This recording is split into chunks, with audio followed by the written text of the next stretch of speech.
And that important question is, do you really own the land that you're paying for? No. Very good answer. We have a few people here who know exactly what's going on.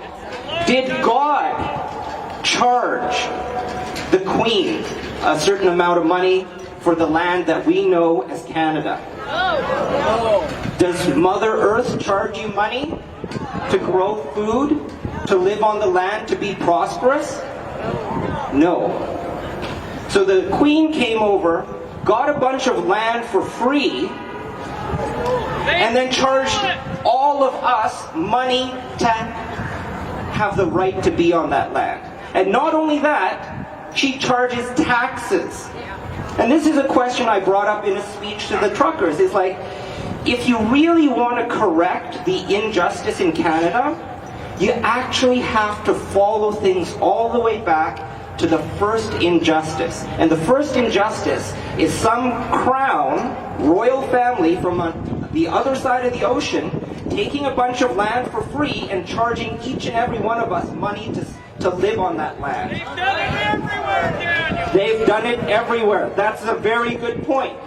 But because I mentioned that in a speech to the truckers, I've read the criminal code recently. I've gone from being a doctor. I'd rather be reading medical journals, but I read Martin's criminal code for Canada.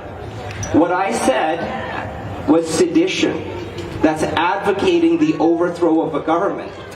And it's not the government we think we have. We think we have a democratic government where we control the government. That's actually wrong. The government in Canada is the Privy Council. No law that we try to pass through a parliament is actually a law until the Privy Council signs off on it with royal assent. That means the Queen has a veto of any laws. The Privy Council. So we don't actually have a democracy. And if you go back in history, Parliament was something that was created by one of the early French kings for people to talk. Because parler in French means talk. So parlement is to talk about stuff. Not about doing stuff. About just talking things.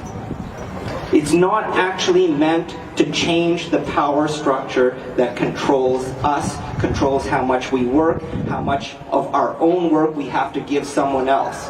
And when our own work gets taken from us in taxes, and they have more taxes planned, carbon taxes, taxes for you to be living, that's called slavery. Tax insufficient. Now the question I want, this sounds like a big problem because it is, but I want everyone here, each as individuals, as thinking people, to come up with your own solutions, share it with your neighbors, and get together. And this is an example of how big the problem is. We all like to have a good laugh about how stupid our politicians are. And we all can think, they're ridiculous, the things they say, the things they do make no sense. Now, there's two possibilities. Either all the nonsense, all the unreasonable acts, the unreasonable laws, the unreasonable behaviors are stupidity, or they're intentional. If it was stupidity, it would probably be only in one or two provinces in Canada, where the politicians were the stupidest. If it was intentional, it's in every single province in Canada. In every first world nation on this planet. This is more than stupidity. This is malfeasance. This is evil. And so I want each and every one of us to prepare. Because if it was just stupidity, we have a chance of changing it with an election. Electing new stupid people to Parliament. Or people who are only smart for one term, and then after they get paid off, they go straight back to the previous big pharma agenda.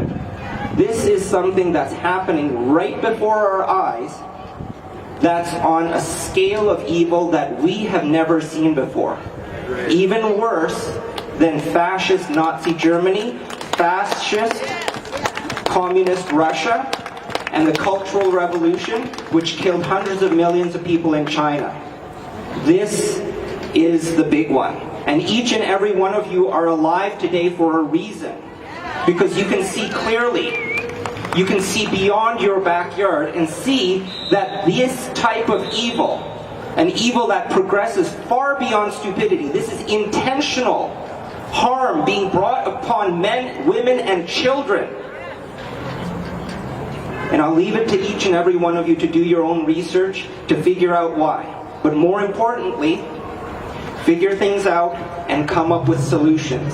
Establish barter and trade with your neighbors. Have private society agreements. There's one group in BC that's establishing a private society for an entire town.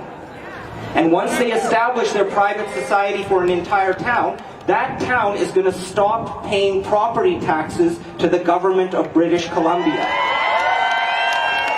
Now, what will happen in that case is the government of British Columbia, which doesn't actually have any military, will threaten that town for not having paid property taxes for that town and all the farmland surrounding it. And that town will say, we have a surety bond. A surety bond is a bond that can be taken out on land and resources. And the surety bond, they want your land to have as much value as possible, because that surety bond, if the land is well kept, the forests are properly managed, the agriculture is productive, that surety bond is worth whatever, $500 million, $1 billion. Now, when a provincial government says, well, this regional area has not paid its property taxes because it's declared independence from the provincial government that serves the Crown, that provincial government will lay a claim against that independent land area within BC that's declared independence. Now, what do you think a surety bond company will think of that? A provincial government of a province of about 8 million people laying a lien against their surety bond for land that's worth 500 million, 7 billion, I don't know how much gold is underneath the ground there, but a lot of money. And the thing about surety bonds is it's an international market.